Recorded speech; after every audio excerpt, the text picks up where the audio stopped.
Derezzed83 recently added me on Facebook and said plenty of idiotic things before blocking me only 5 days later. The first thing I want to talk about is a thought experiment I presented to him.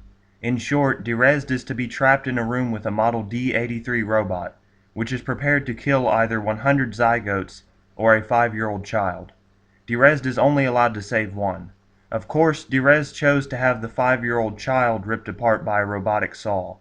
But it's not his answer to the dilemma that I want to focus on, it's the retarded arguments he made against the thought experiment itself.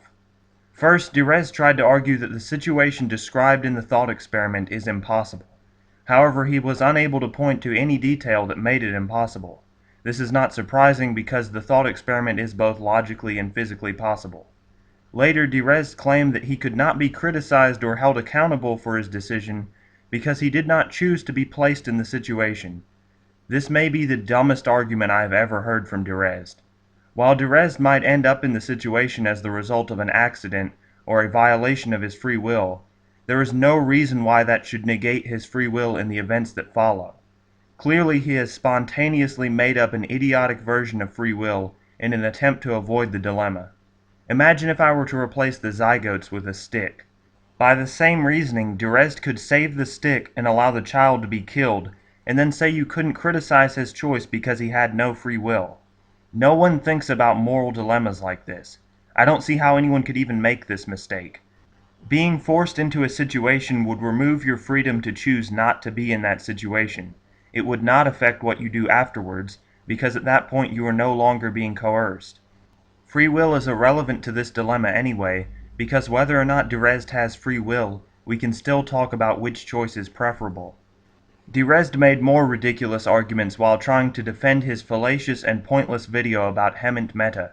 In the video, Derezzed claimed that Meta's atheism is due to a subconscious mechanism that causes rebellious behavior in order to attract mates, and apparently Derezzed thought that this fact undermines atheism. However, as Derezzed correctly points out, this argument commits the genetic fallacy, which is to attack a position based on how it was arrived at. Another problem is that it's not even known whether this evolutionary adaptation has the same effect on beliefs as it does on other behaviors. It could easily be the case that Meta was caused to become an atheist by other reasons, and just so happened to also enjoy being unique. So Derezzed has insufficient evidence and is merely speculating. What's even worse is that Derezzed's argument contradicts his own position on free will. Derezzed would normally argue that the idea that beliefs are determined by evolution is self-refuting.